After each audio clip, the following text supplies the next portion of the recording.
she said like they would have a, like, oh, you'd have the talent portion or whatever, and she would be like, doing her dance or whatever, and they're like, all right, that's good. And she's like, no, I'm not finished with my routine. I don't mean to be an SO. Yeah. But I'm about to win this bitch for a third time, dude. Holy shit. She's like the Boston Celtics of those fucking Danish competitions, yeah, dude. and then she had her emo phase and got really into Slipknot. Hey. Rebelled against the pageant life. You shut down a pageant queen like that where they can't even perform anymore, that is a direct avenue to Slipknot. Corey understands. How else do you even manage that sort of stress and strain? Where are you going to put those fucking pirouettes, bro? You're going to package those bitches and put them into a Slipknot mosh pit. In the past, I've struggled with wanting to invest. I don't know enough. You hear about this and this ETF or this stock or this choice or this fund or this bond. I just didn't know enough. I didn't have the time to do it. And I got kind of fearful, I guess you'd say. Well, thankfully, Acorns makes it easy to start investing like an expert.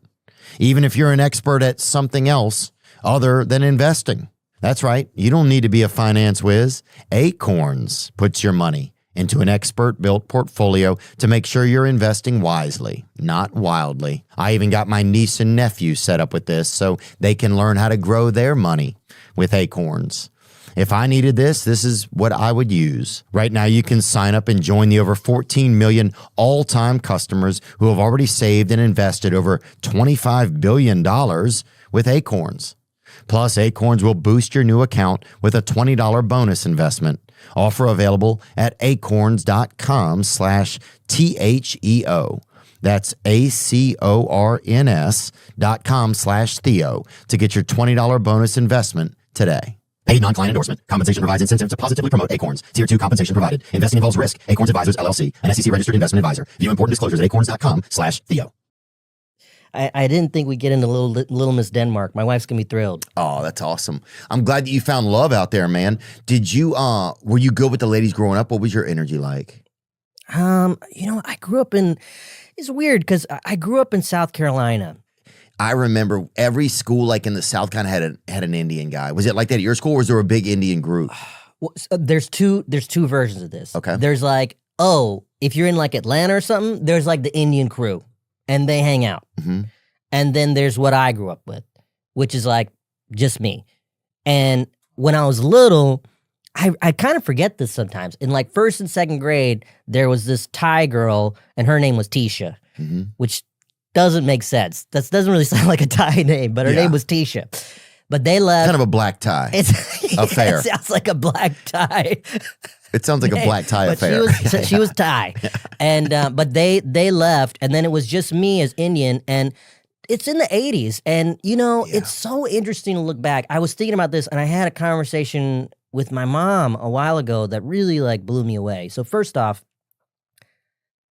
as soon as I tell people I grew up in South Carolina, they're always like, oh, it must have been so racist, all this stuff. And of course, there's moments where it wasn't nice and like whatever. People calling you almost N-word or something like that? Oh, N-word, not almost. Oh, really? Yeah. Well, those people are nearsighted or whatever, I don't know. That's crazy. But there was also, I feel like, there was a time I was writing something and I asked my parents to just tell me, I didn't want to write stuff about people being racist to people. I wanted to write something positive. So I was like, tell me things you remember that were positive, like experiences you had, being someone. Because, my parents are there in the 80s. It was different for sure.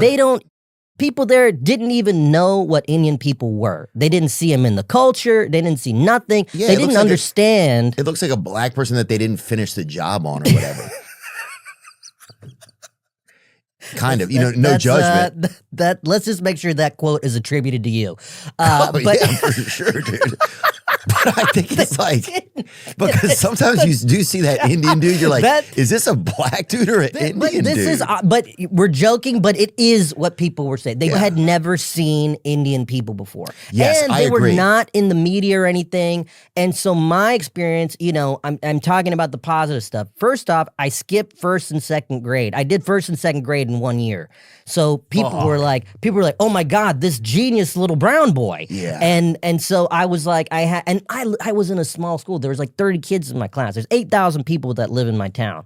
But I was raised by my parents, but and first grade's fucking easy, dude. First grade is easy. My dad would show me. The fact that it takes a whole year, you're like, what the fuck are we doing? My dad would write little math problems and stuff for me, so I was really advanced in math and stuff. It's so easy. Go back and look at it. Yeah, no, you should be able to teach your kid all that stuff before they get to school. You can even eavesdrop. You can tap into classrooms and watch it. It's like, this is so fucking easy, dude. I wish you had a Ring camera in there and just be giving the kids the answers and shit. What? It's yellow. If they had one of those Ring cameras, you could talk in a children's class or whatever. I mean, back then, no Ring camera. Just had my dad teaching me stuff. So by the time I was halfway through first grade, they called my parents. They're like, you got to get him out of here. He's got to go up to second grade. Yeah. And so I went to second grade, and that was this big story in the school that some kid had skipped a grade. Yeah, it's like when LeBron left Miami. It was exactly like LeBron. I was like LeBron with very elementary math problems. Yeah, LeBron. Yes, exactly. And but when I was thinking back about my childhood and talking to my parents, and there was these two ladies that took care of us. First off, I was talking to my mom, and she was talking about how when she came to South Carolina, my dad had been in America. He was in New Jersey doing his residency. Then he went back to India, married my mom, and then they came to South Carolina, where my dad moved, because he applied for these jobs all over the country, and in South Carolina, they didn't have a lot of the doctor he was. He was a gastroenterologist. So then they moved to South Carolina. My mom comes to South Carolina. This woman's never left India like this. Fuck, that's crazy. She's in Bennettsville, South Carolina. Not you're in New York City. No, Bennettsville, South Carolina.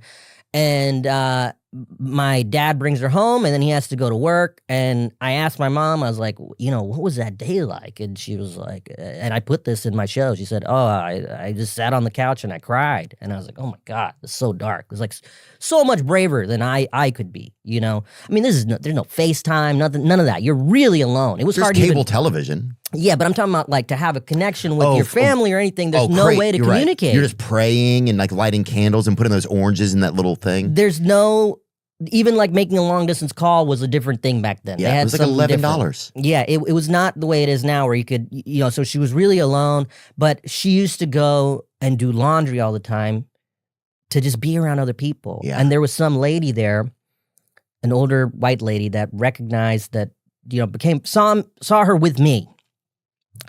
And became friendly with her, and they called her Grandma. I don't know the woman's real name actually.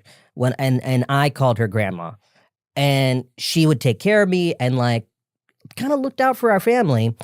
And she eventually, I think she moved or something or whatever, but she couldn't take care of us anymore.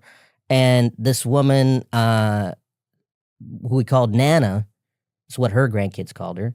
She started taking care of us. And then there was this woman named Miss Beulah who would take care of us after school. She had some tits on her, I bet. Miss Beulah, rest in peace. I'm not going to comment away, on my that. bad. Yeah. I didn't know that, and I hope. Let's not. But Miss Beulah, as you might guess from the name Beulah, black woman from the South, and would cook the meanest Southern food for us. So I would eat Indian food and Southern food.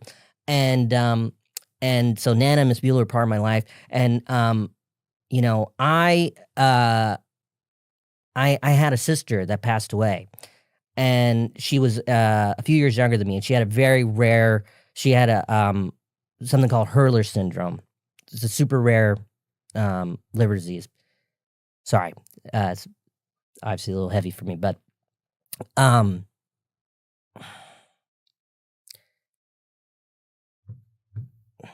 so she passed away. What's her name? Her name is Nafis. Nafis. That's a pretty name, huh? Yeah. And she passed away. And Nana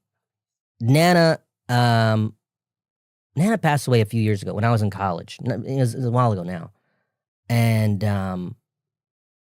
I didn't get a chance to. Miss Beulah, I got to say a proper goodbye to. I went and saw her when she was staying in a retirement home. Nana, I didn't have that same moment. I was in college, and it wasn't the same kind of thing where I had that opportunity to say bye.